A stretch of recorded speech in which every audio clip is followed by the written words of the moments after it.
নমস্কার সকলকে, কেমন আছেন আপনারা? আমি পায়েল হাতাখুন্তি খুনসুটির পেজে আপনাদেরকে স্বাগত জানাই। আজকে আমি এসেছি আরেকটি নতুন রেসিপি নিয়ে আপনাদের সামনে। চলুন তাহলে দেখে নেওয়া যাক আজকের রেসিপিটি কি নিয়ে। আজকে আমি বানাতে চলেছি চিকেন ভুনা। আর এই রেসিপিটি যদি আপনাদের ভালো লেগে থাকে তবে অবশ্যই আপনারা এটি বাড়িতে ট্রাই করবেন। এই রেসিপিটি বানানোর জন্য প্রথমে আমি একটা বাটিতে 3 চামচ মতো সর্ষের তেল নিয়ে নিলাম। সর্ষের তেলের মধ্যে কতগুলো মশলা অ্যাড করতে হবে। এই মশলাগুলো হলো 2 চামচ মতো লঙ্কার গুঁড়ো, 1 চামচ মতো ধনের গুঁড়ো, 1 চামচ মতো জিরের গুঁড়ো এবং স্বাদ মতো লবণ। যাদের যতটা পরিমাণ লবণ লাগবে তারা ততটা পরিমাণ লবণ অ্যাড করবেন।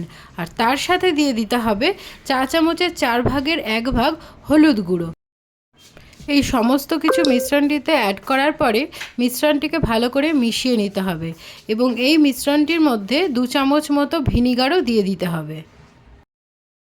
এই মিশ্রণটিকে কিছুক্ষণ রেখে দিতে হবে এবং তার মাঝে আমি কতগুলো সবজি চপ করে নেব। এই সবজিগুলোর মধ্যে ছিল 4টে মতন পেঁয়াজ, 2টো মতন টমেটো, 4-5টা মতন কাঁচা লঙ্কা, আর সাথে ছিল red bell pepper, yellow bell pepper আর ক্যাপসিকাম। ঝাল যারা যতটা খাবেন তারা তাদের স্বাদ অনুযায়ী ততটাই অ্যাড করবেন। এই চপ করে রাখা সবজিগুলোকে একটা বাটিতে নিলাম আর চপ করে রাখা পেঁয়াজটাকে আলাদা একটা বাটিতে নিলাম, কারণ পেঁয়াজটাকে আলাদা করে প্রথমে ভেজে নিতে হবে। এই ক্যাপসিকাম আর বেল পেপারগুলোর জন্যই তরকারির স্বাদটাও অনেকটা বেশি পাল্টে যায় আর দেখতেও বেশ কালারফুল হয়। এই ক্যাপসিকাম আর বেল পেপারগুলোকে তরকারিতে অ্যাড করার পরে বেশি ভাজার দরকার হয় না, এগুলো হালকা একটু ফ্রাই করে নিলেই হয়। খুব ভালো একটা স্মেলও দেয় এতে তরকারিতে।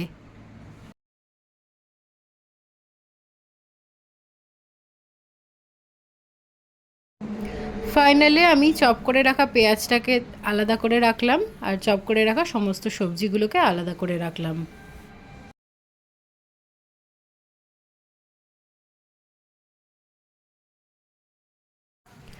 গ্যাসটাকে ধরিয়ে নিয়েছিলাম। গ্যাসটা হালকা গরম হলে তার মধ্যে সর্ষের তেল দিয়ে দিয়েছিলাম।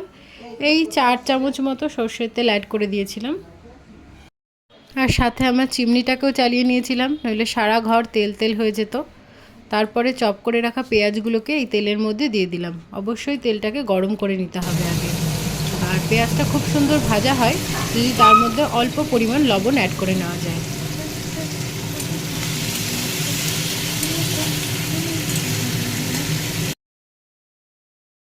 পেঁয়াজটা থেকে যখন তেল ছাড়তে শুরু করে দেবে তখন আমি ওই ম্যারিনেট করে রাখা চিকেনগুলোকে এই পেঁয়াজের মধ্যে অ্যাড করে দেব।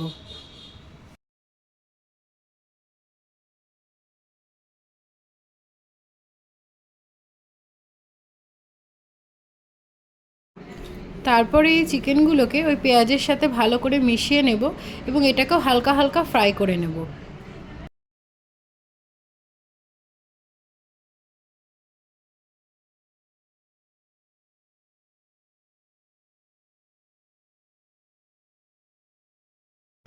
এইভাবে 5 থেকে 7 মিনিট ফ্রাই করার পরে চিকেনটা থেকে তেল ছাড়তে শুরু করে দেবে।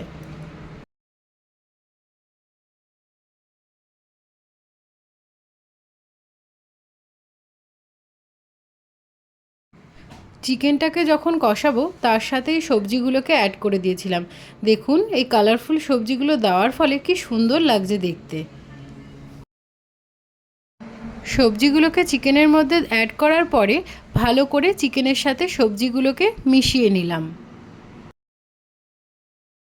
যখন এই সবজিগুলোকে চিকেনের সাথে মেশাবো তখন আপনারা অবশ্যই এইটার টেস্ট একটু দেখে নেবেন, কারণ এই পর্যায়ে আপনারা যদি লবণের পরিমাণ বাড়ানোর ইচ্ছে হয় তাহলে লবণটা অ্যাড করে দিতে পারবেন।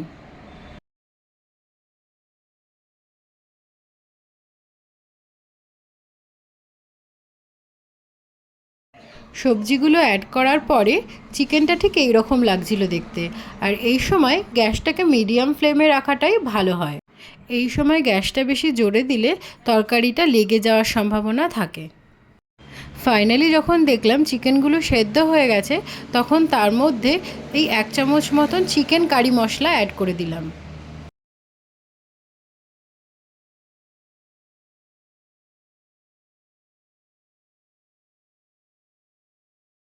চিকেন কারি মশলাটা অ্যাড করার পরে আমরা 1.5 চামচ মতো গরম মশলা এই চিকেনের মধ্যে অ্যাড করে দিলাম।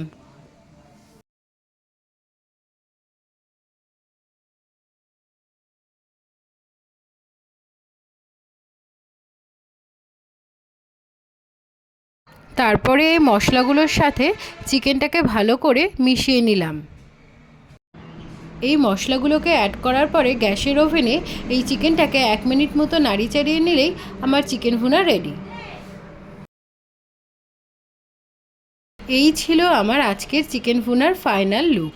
আর এই ভিডিওটি যদি আপনাদের ভালো লেগে থাকে তবে অবশ্যই একটি লাইক কমেন্ট শেয়ার করে নেবেন।